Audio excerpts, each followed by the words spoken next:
Muy buenas tardes. Hoy es miércoles 11 de agosto del año 2021 y estamos iniciando nuestro encuentro a mitad de la semana, este encuentro que llamamos encuentro de estudio bíblico y de oración a la mitad de cada una de nuestras semanas. Así que iniciamos dándoles una palabra de bienvenida a ustedes y a cada uno de los que nos acompañen a través de esta transmisión. Decirles también que estamos iniciando a esta hora, un poco más temprano de la hora habitual, pero para los que se sintonizan a las 7 de la tarde, pues ya estará allí el video preparado, y para los que por alguna razón tuvieron la oportunidad de sintonizar antes de esa hora, pues bienvenidos todos. Así que con esas palabras iniciamos nuestro encuentro de adoración e iniciamos también recordando algunas cosas que tenemos pendientes, como por ejemplo la ofrenda de aniversario 2021, que tiene como motivo celebrar 34 años de vida de la iglesia en nuestra comunidad.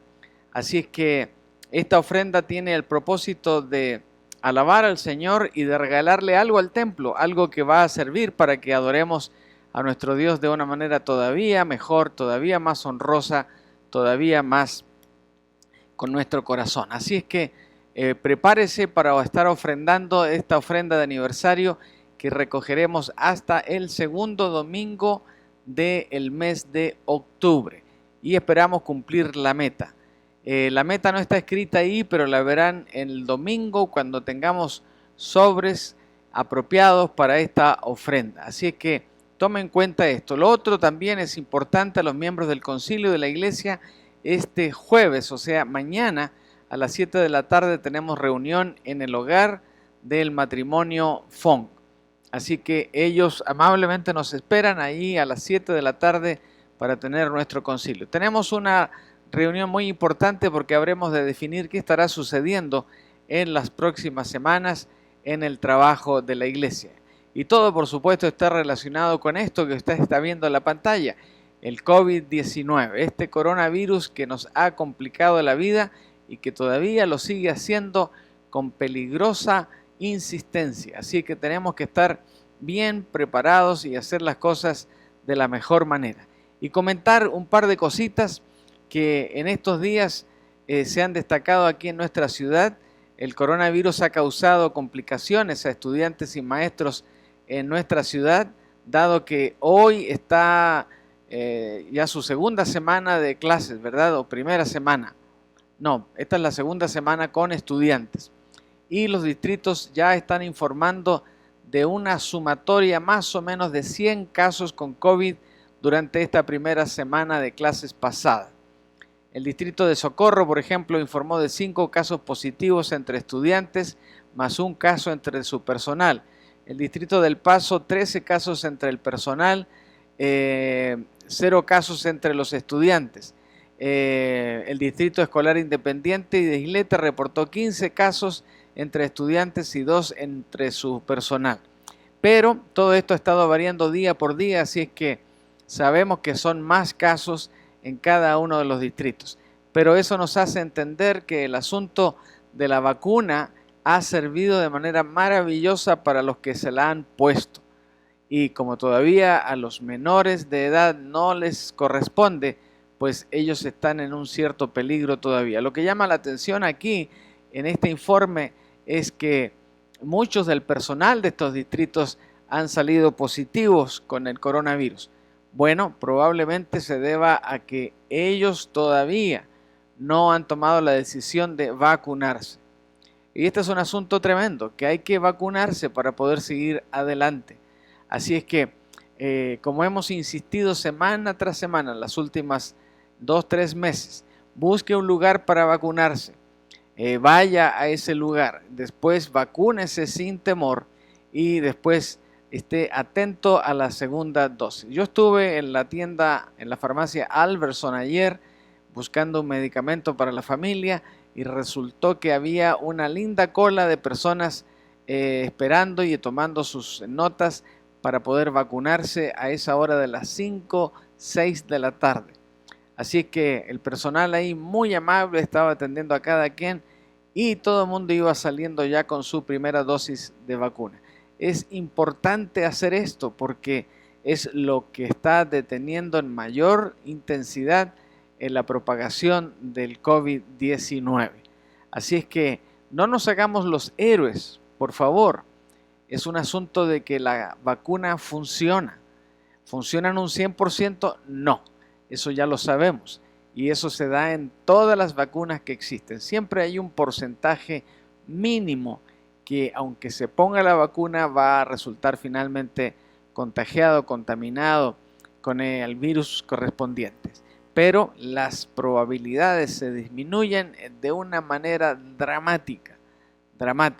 Así que por favor vaya, busque, vacúnese y esté listo y atento para la segunda dosis. Y también no olvidemos lo siguiente, la mascarilla sigue siendo útil, lavarse las manos sigue siendo útil y el distanciamiento físico sigue siendo útil y necesario.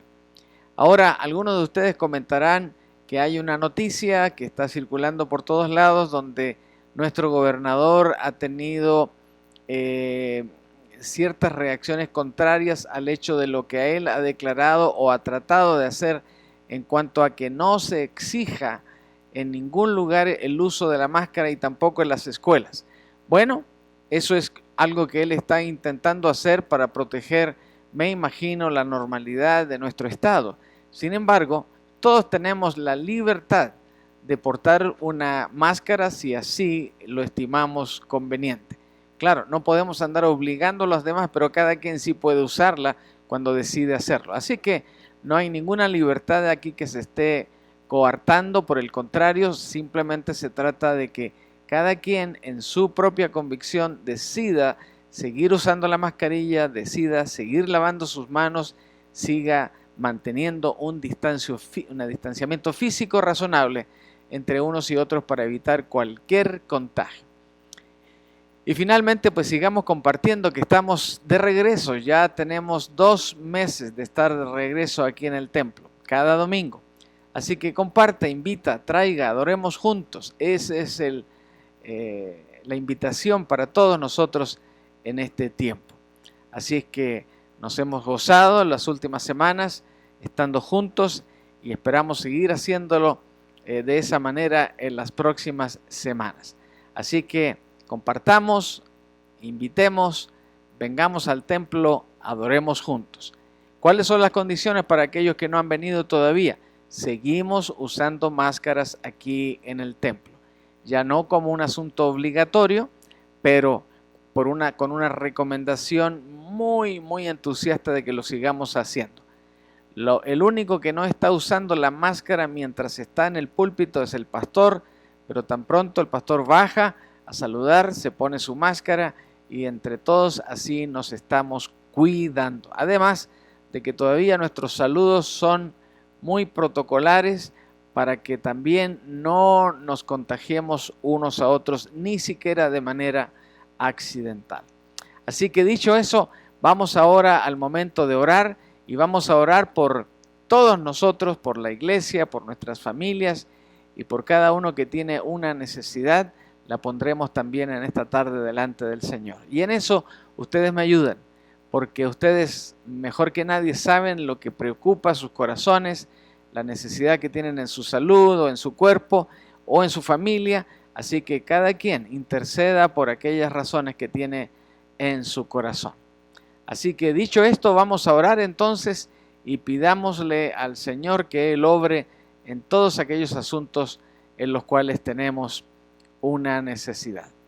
Padre nuestro, venimos a esta hora delante de ti, dándote gracias por el privilegio que nos das de ser tus hijos y de tener el tiempo cada miércoles para estudiar tu palabra y dejar que ella nos hable específicamente en un tema que tenemos necesidad o en el cual hemos hecho algún énfasis, en este caso, en esta tarde, la forma de gobierno que tu palabra recomienda a la iglesia. Así que desde este momento te pedimos que nos bendigas y nos ayudes no solo a exponer este tema, sino también a entenderlo, escucharlo, estudiarlo, grabarlo en nuestros corazones, para que nada ni nadie nos sorprenda con asuntos que no pertenecen a lo que tu palabra nos enseña en cómo debemos gobernar nuestras iglesias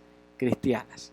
Así que, Padre, también te damos gracias porque te tenemos a ti para interceder por todos aquellos motivos que afligen nuestro corazón, que nos preocupan y de los cuales, Señor, queremos entregártelos a ti para que tú, Señor, obres de manera maravillosa en cada uno de estos casos. Yo te pido, Padre, que sobre todo atiendas el ruego, la oración y la petición que ha aparecido cada semana en el boletín. Allí hay varios nombres, hay varias necesidades, las cuales de nuevo presentamos delante de ti. Y Señor, en esta tarde yo te pido por mi esposa, que está con una molestia y con la cual tan pronto terminemos esta transmisión, vamos a ir a un centro médico para que evalúen qué es lo que ella está sintiendo. Así que te pido que tú la protejas, la tengas en el hueco de tu mano y que finalmente el resultado de esa consulta sea un asunto menor que simplemente tú atenderás, el médico también atenderá y confiamos en las promesas de tu palabra. Padre, también te damos gracias porque nos has permitido hasta aquí seguir adelante estos últimos 2 meses entregándote la adoración ahora desde tu templo.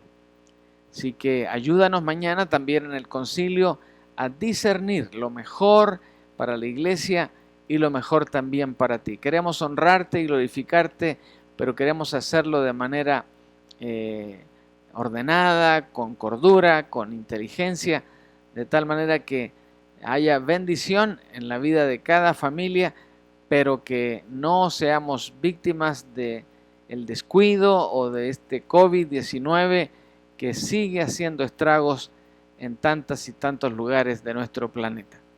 Así que, Padre, desde ya inspíranos, haznos saber en nuestros corazones lo que tú piensas, si volvemos ya con todos los programas y todas las actividades o daremos otro paso intermedio para seguir adelante. Danos de tu gracia y de tu amor en esta reunión el día de mañana. Y ahora, Padre, te pido que prepares nuestros corazones para estudiar tu palabra y podamos entender y aclarar en nuestras mentes y corazones cualquier duda que tengamos en relación al gobierno de la iglesia de acuerdo a tu palabra. Así que, Padre, gracias por tu ayuda, por tu inspiración y por la gracia de permitirnos, Señor, tener este privilegio de compartir tu palabra a través de este medio. Danos de tu bendición. Esa es nuestra oración en esta tarde, en el nombre precioso de Jesús. Amén. Amén, amén y amén. Muy bien, entonces ya hemos orado, hemos compartido oportunidades de servicio. Han transcurrido más o menos unos 15 minutos desde que hemos comenzado, así que nos quedan unos 35, 40 minutos para desarrollar el tema. Si nos tomamos un poquito más, pues nos disculpan, pero queremos profundizar correctamente. Si nos tomamos un poquito menos, pues alabado sea el Señor y podemos atender otras cosas el resto de este día. Así que vamos entonces al estudio de la palabra. ¿Y cuál es el tema entonces para esta tarde? Como dice ahí la pantalla electrónica, ¿qué dice la Biblia acerca de la forma de gobierno de la iglesia? No vamos a compartir nuestra opinión, no vamos a compartir exactamente lo que hacemos en nuestra iglesia, no vamos a compartir tampoco lo que hacen otras iglesias, ni las iglesias de nuestra denominación bautista en otras partes. No, vamos a compartir lo que dice la Biblia. Y si usted y yo vamos comparando simultáneamente con lo que hacemos, pues veremos si estamos cerca de la palabra o nos hemos alejado de la palabra. Y por lo tanto, si estamos bien, pues celebraremos y le daremos gloria a Dios por eso. Pero si nos hemos alejado, será el momento apropiado para corregir el rumbo, tal como lo hace un piloto cuando lleva su avión a un destino, tal como lo hace usted o nosotros cuando vamos manejando y queremos llegar a un lugar. No queremos que nada nos desvíe. Bueno, en nuestro caso como creyentes no queremos que nada desvíe lo que debemos hacer de acuerdo a la Escritura. Por eso es tan importante responder esta pregunta. ¿Qué dice la Biblia acerca de la forma de gobierno de la iglesia? Y introduciendo el tema en esta tarde, quiero decirles que el Señor fue muy claro en su palabra acerca de la manera en que Él desea que esté dirigida y organizada su iglesia en esta tierra. Es decir, no dejó una respuesta entre las nubes, no dejó un escrito en la neblina, no, fue muy claro y muy específico en su palabra. Así que, primeramente, debemos entender que Cristo es la cabeza de la iglesia y su suprema autoridad. Punto. No hay otra autoridad, no hay otros documentos, no hay otras personas, no hay otros distinguidos pastores o personas que han sido parte de las iglesias. No, Cristo es la cabeza de la iglesia y su suprema autoridad. Y ahí tenemos una base bíblica que usted puede anotar y examinar en su Biblia para que descubra claramente esta primera gran verdad acerca de la forma de gobierno de la iglesia. El que manda, en otras palabras, es Cristo. ¿Y cómo lo hace? A viva voz. Y porque esa voz viva está grabada en la palabra de Dios, específicamente en el Nuevo Testamento. Por supuesto que hay referencias también al Antiguo Testamento, así que el Señor es nuestra autoridad. Ahí tenemos pasajes de Efesios 1, 22, 4, 15, Colosenses 1, 18. Yo he seleccionado para mostrarles cómo podemos establecer esto claramente. Dice Efesios 4, 15.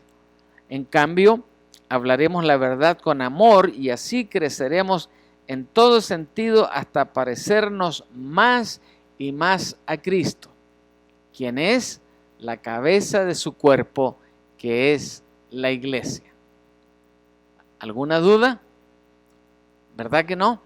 Hablaremos la verdad con amor y así creceremos en todo sentido hasta parecernos más y más a Cristo, quien es la cabeza de su cuerpo, que es la iglesia.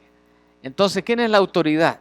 ¿Quién es la autoridad máxima de la iglesia? El Señor Jesucristo. Así que eso es lo primero. Así que la primera instrucción de nuestro Dios es que Cristo es la cabeza de la iglesia, por lo tanto hemos de obedecer lo que Él dice en relación a la iglesia. Lo segundo, la iglesia local debe ser autónoma, libre de cualquier autoridad o control externo, con derecho al autogobierno y libre de la interferencia de cualquier jerarquía de individuos u organizaciones.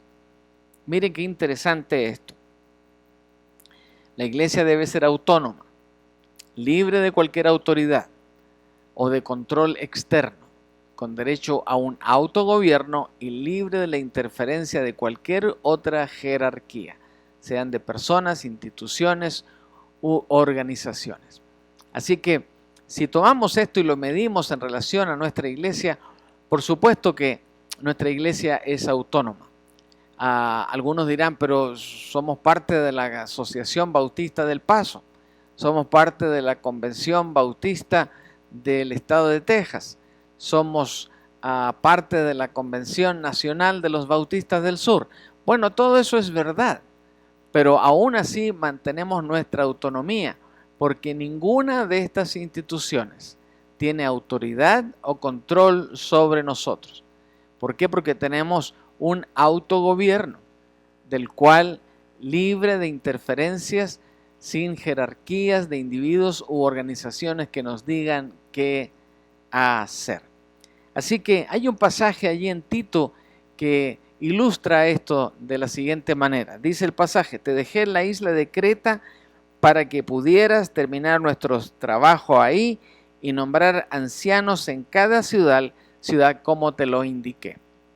¿Dónde está el ejemplo en este pasaje? Bueno, el hermano Pablo le escribe a Tito y le dice: Bueno, termina el trabajo de organizar esa iglesia y nombra ancianos, como te lo indiqué, nombra a las autoridades, a los líderes. ¿Y quién iba a hacer eso? ¿Pablo desde otro lugar? No. ¿Alguien más? ¿Pedro desde Jerusalén? No. Nadie iba a hacerlo. Lo iba a hacer él mismo de manera autónoma, sin control externo. Iba a establecer un autogobierno entre los miembros de esa iglesia. Así que nombrar ancianos en cada ciudad, en cada iglesia, tal como lo indiqué, dice el apóstol Pablo al hermano Tito. Y en tercer lugar, la iglesia debe estar gobernada, cada iglesia, por un liderazgo espiritual, compuesto de dos grandes ministerios. El ministerio de los ancianos y el ministerio de los diáconos. Ahora, para algunos es un tema no muy común este asunto de los ancianos. Bueno, déjeme presentar quiénes eran los ancianos. Ellos en el Antiguo Testamento eran un grupo de líderes entre los israelitas desde el tiempo de Moisés.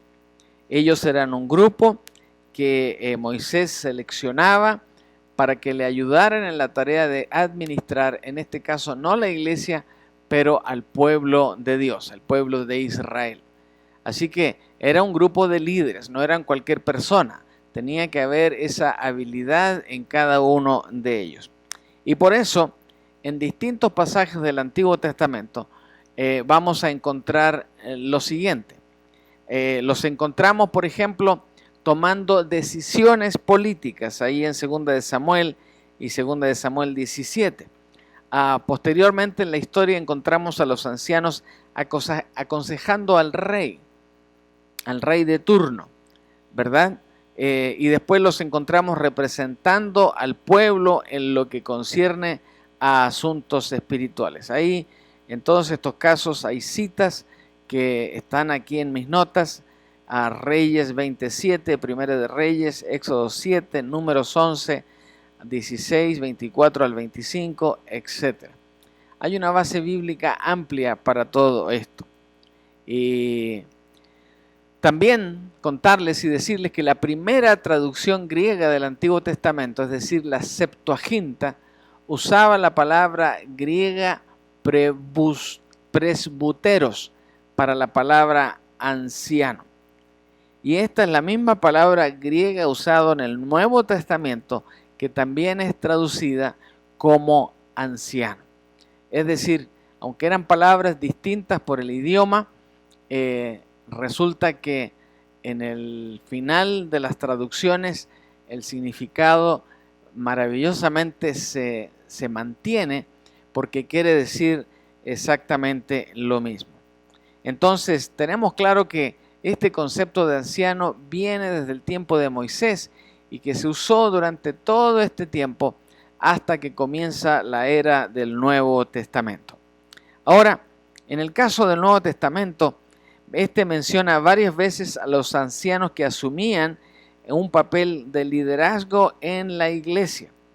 Y otra vez nos encontramos con varias citas, Hechos 14, Hechos 15, Hechos 20, Tito 1, Santiago 5, etc.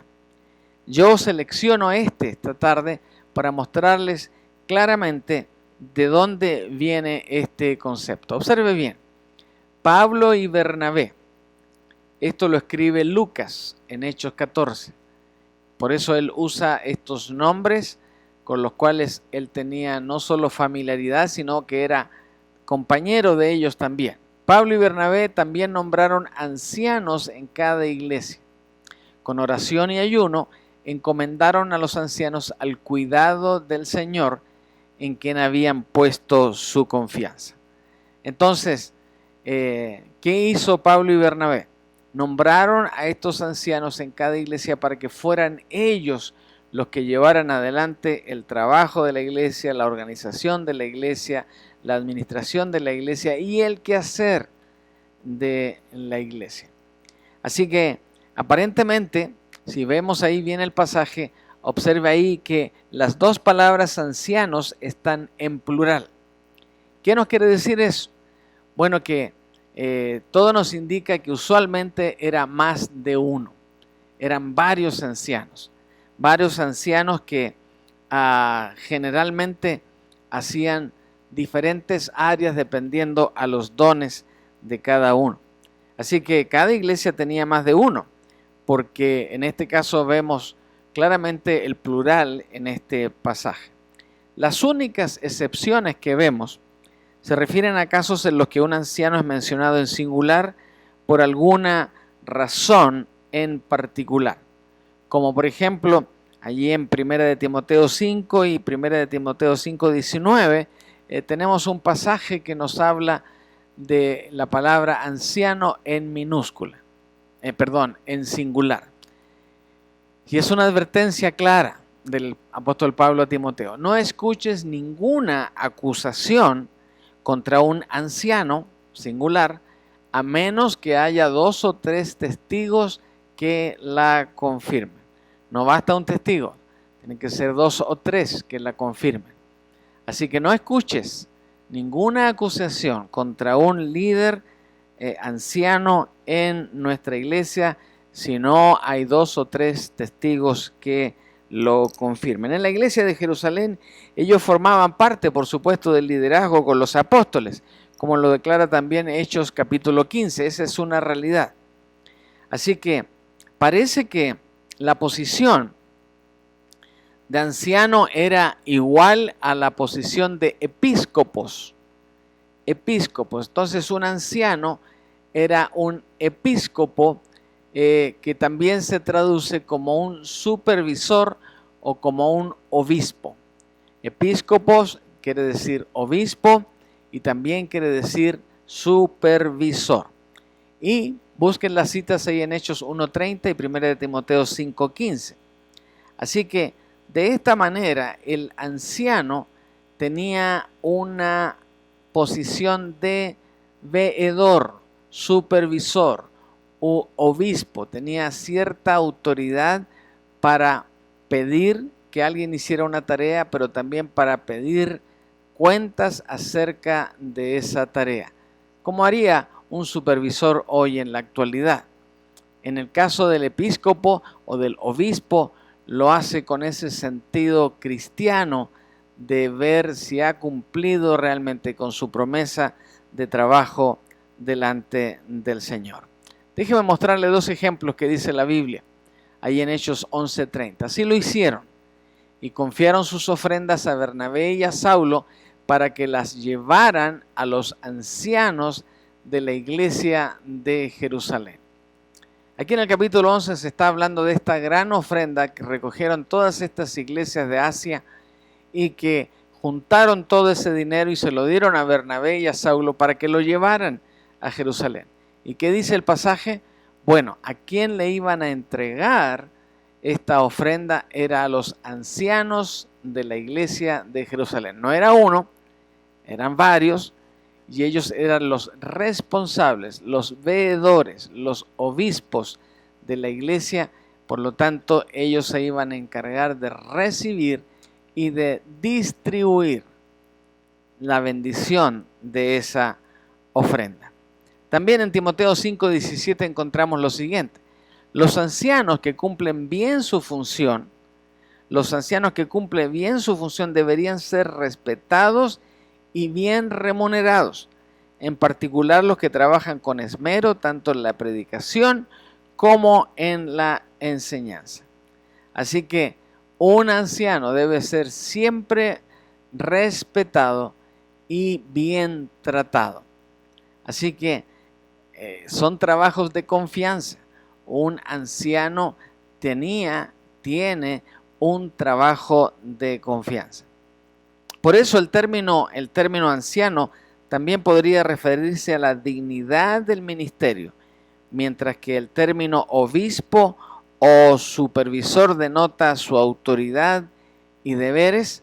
También el ser anciano muestra esta importancia y lo sagrado de lo que está haciendo delante del Señor. Dice Primera de Pedro, hablando de estos ancianos, dice: antes eran como ovejas que andaban descarriadas, pero ahora han vuelto a su pastor, el guardián de sus almas. ¿De quién está hablando aquí? Pedro está hablando de un anciano que tiene una tarea más especial todavía, la de ser el guardián de las almas de la iglesia. Así que esto es importante para entender que ancianos puede haber y debe haber más de uno en la iglesia, pero en medio de ese grupo de ancianos va a haber uno que es un pastor, un guardián de las almas de la iglesia. Ahora, en 1 de Pedro también, pero en el capítulo 5 aparece esta otra declaración. Y ahora una palabra para ustedes, los ancianos en las iglesias. Dice Pedro, también soy un anciano y testigo de los sufrimientos de Cristo. Y yo también voy a participar de su gloria cuando Él sea revelado a todo el mundo. Como anciano, igual que a ustedes, les ruego. Esa es la tarea del anciano. Un anciano va a estar siempre haciendo trabajos para la iglesia. Ahora, en este caso, ¿qué está pidiendo Pedro a los ancianos igual que él? Dice, les ruego, versículo 2, cuiden del rebaño que Dios les ha encomendado. Cuídenlo.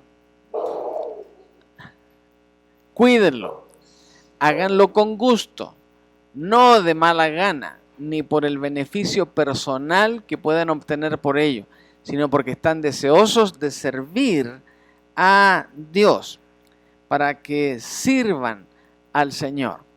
Así que miren qué encargo más tremendo que hace el apóstol Pedro. Una palabra para ustedes los ancianos: yo, anciano, igual que ustedes, les pido, les ruego, cuiden al rebaño. ¿El rebaño de dónde? De la iglesia, que Él nos ha encomendado. Y después agrega en el versículo 4 el apóstol: así, cuando venga el gran pastor, recibirán una corona de gloria y honor eternos. Ahora, la pregunta aquí es, ¿quién es el gran pastor? Bueno, el gran pastor es el jefe de la iglesia, es el dueño de la iglesia, y ese se llama Jesucristo.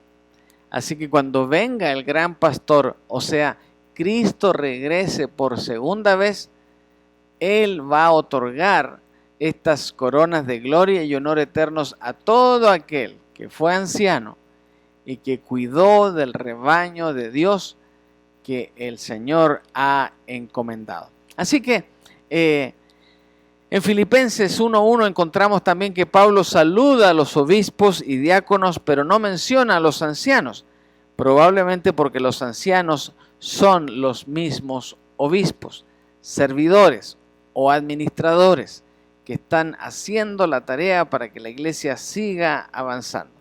De manera similar, allí en 1 de Timoteo 3 mencionan los requisitos para los obispos y los diáconos, pero no para los ancianos por la misma razón. Ahora, en Tito capítulo 1, versículos entre el 5 y el 7, también parece que liga estos dos términos en uno solo. La posición de diácono, de la palabra diáconos, que significa un servidor, era uno de liderazgo de servicio a la iglesia. Acuérdense que en Hechos se determinó que era necesario buscar a algunos diáconos para que ayudaran a los apóstoles con las viudas, con la distribución de las comidas, en fin, y que ellos pudieran dedicar tiempo completo a la administración de la palabra y al cuidado del rebaño. Así que la posición de diácono era una de liderazgo en el aspecto del servicio dentro de la iglesia. Así que los diáconos están separados de los ancianos, mientras que tienen requisitos que son de muchas maneras similares a los ancianos. Y hablando de estos requisitos, bueno, vamos a examinar 1 de Pedro 3, del 8 al 13, donde se nos habla de estos requisitos. De la misma manera, dice, los diáconos deben ser dignos de mucho respeto y tener integridad. No deben emborracharse ni ser deshonestos con el dinero. Tienen que estar comprometidos con el ministerio de la fe que ahora ha sido revelado y vivir con la conciencia tranquila, con la conciencia limpia, que sean evaluados cuidadosamente antes de ser nombrados como diáconos. Si pasan el examen, entonces que sirvan como diáconos. Versículo 11, de la misma manera, sus esposas deben ser dignas de respeto y no calumniar a nadie. Deben tener control propio y ser fieles en todo lo que hagan. Así que la esposa del diácono aquí está también con unas tareas específicas que debe cumplir a cabalidad. Y si nos brincamos al versículo 12 y 13, nos dice, un diácono debe ser fiel a su esposa, dirigir bien a sus hijos y a los demás de su casa. Los que hagan bien su trabajo como diáconos serán recompensados con el respeto de los demás y aumentarán su confianza en la fe en Jesucristo. Así que un diácono debe ser fiel a su esposa. No se valen aquí diáconos picaflores que andan buscando en otras damas compañía. Ellos deben ser fieles a su esposa, deben dirigir bien a sus hijos y también deben dirigir muy bien a los demás que estén en sus propias casas. Así que todo eso va a aumentar la confianza en la fe en el Señor Jesucristo. Ahora, los diáconos asisten a la iglesia en todo lo que sea necesario, como se registra claramente en el capítulo 6 de Hechos, capítulo 6. Así que la tarea entonces del diácono y del anciano y las condiciones de trabajo para ellos son prácticamente las mismas. Ahora, respecto a ese pastor que hemos mencionado, que también es un anciano, pero que tiene una tarea extra. La palabra pastor en el griego, quiere decir poimen, y tiene que ver o establece una relación con un líder humano de una iglesia, y solamente esta palabra se encuentra una vez en el Nuevo Testamento, específicamente allí en Efesios 4:11. ¿Cuándo aparece esta palabra? Cuando el Señor dijo, y Él mismo constituyó a unos apóstoles, a otros profetas, a otros evangelistas, a otros pastores y maestros. Así que ahí están los pastores y maestros, pero aparece pastor con una segunda tarea o función. El Señor constituyó las cosas así. Hizo apóstoles, a otros profetas, a otros evangelistas y a otros pastores y maestros. Así que la mayoría, por esta razón, asocia los términos de pastor y maestro como si se refiriera a un solo individuo que tiene ambas características. Y lo cierto es que yo no conozco pastor que no sea maestro, ni un buen maestro que no tenga esa pasión pastoral de cuidar a sus alumnos, de cuidar su clase, de cuidar a su iglesia cuando ese ya se transforma en pastor, ¿verdad? Así que viene del Señor. Así que es probable que el término pastor maestros entonces se refiera al guía espiritual de una iglesia en particular. El pastor tiene que ser un maestro bueno, uno que explique, uno que llegue a su audiencia. Así que parecería que de acuerdo a los pasajes anteriores, que siempre ha habido una pluralidad de ancianos, esto no niega que Dios dote a alguno de estos ancianos, en particular con el don de la enseñanza, mientras que a otro los dota con el don de la administración, con el don de la oración, con el don de tantas tareas que hay dentro de una congregación. Y de la misma manera, por supuesto, tampoco se niega que el que los llame al ministerio, el cual el Señor entregó esos dones, va a utilizar precisamente esos dones allí en la iglesia.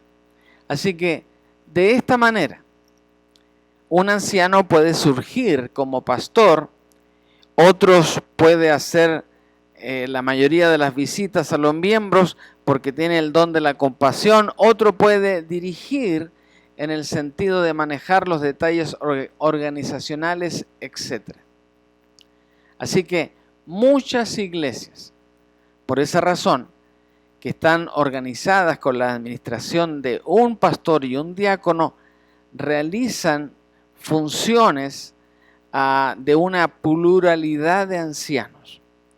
En cuanto a que ellos comparten la carga del ministerio y trabajan juntos en la toma de algunas decisiones. Así que es necesario a veces revisar cómo está el ministerio de la iglesia y cómo está organizada la organización de la iglesia para poder corregir en algunos casos y para acercarnos de una manera más prolija a la forma de gobierno que la iglesia establece de acuerdo a la palabra. Así que, asimismo, en la Escritura encontraremos también que había una gran participación de la iglesia en las decisiones. Por eso, por años hemos celebrado sesiones dentro de la iglesia, a veces cada semana, a veces cada mes, otras veces cada 6 meses, otra vez una vez al año, distintas opciones para poder estar todos conectados al trabajo de la iglesia. Asimismo, debemos entender que en una iglesia, un líder dictador que toma todas las decisiones o que se quiere apropiar del mando dentro de la iglesia y que toma y decide cosas aún sin preguntar a los demás, eso no es bíblico. Y la verdad es que hay una base bíblica tremenda para eso. Una base bíblica generosa. Repito, un líder dictador que toma las decisiones, ya se llame anciano, obispo o pastor, eso no es bíblico. Y allí abajo están las citas si las quieren consultar. Yo de todas estas citas he seleccionado 3 pasajes para que veamos quién eran estos líderes en la iglesia.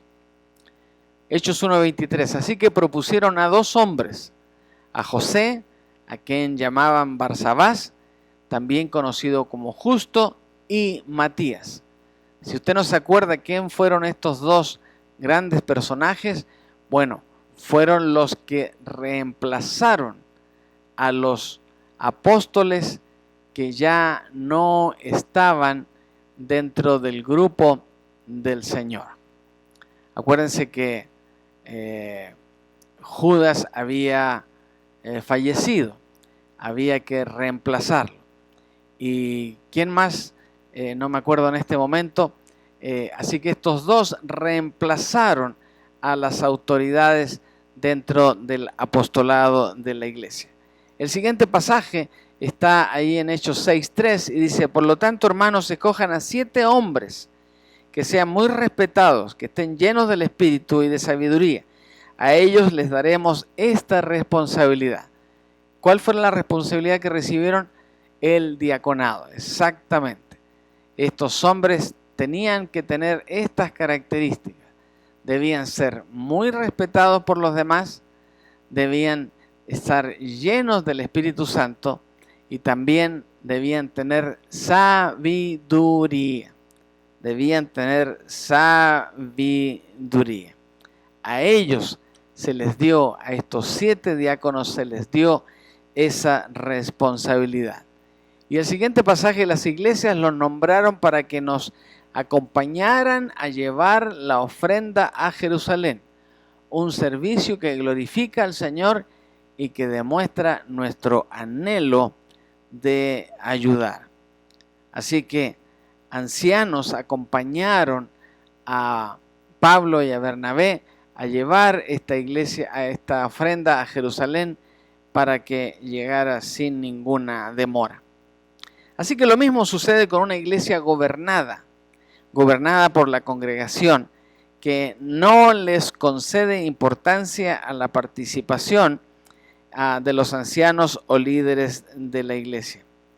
Así es que tenemos que tomar en cuenta todo esto. Ahora, dicho todo lo expuesto en esta tarde, ¿cuál es o qué es lo que dice la Biblia acerca de la forma de gobierno de la iglesia? Con eso comenzamos, ¿verdad?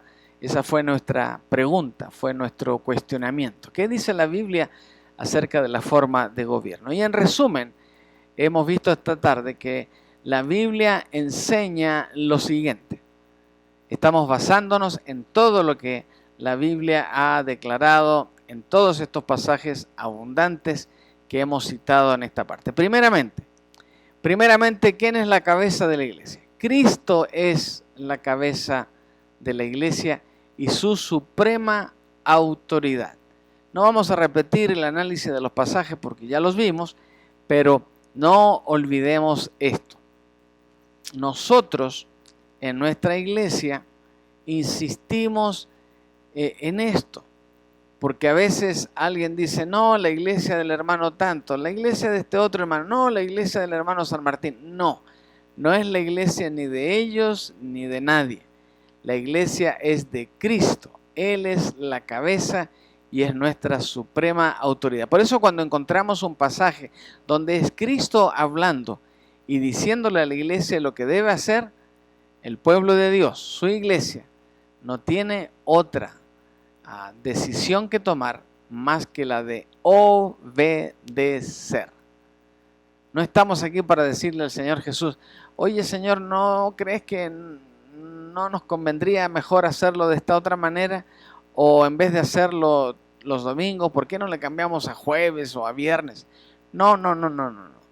Aquí estamos para obedecer lo que dice nuestro Señor y la cabeza y la autoridad de la iglesia. En segundo lugar, ¿qué es lo que más declara la Biblia? Bueno, la iglesia local debe ser autónoma, libre de cualquier autoridad o control externo, con derecho a un autogobierno y libre de interferencia de cualquier jerarquía de individuos u organizaciones. Así que la iglesia del camino es independiente. Nadie le dice a la iglesia lo que debemos hacer. Nadie le dice en qué proyectos misioneros hemos de participar.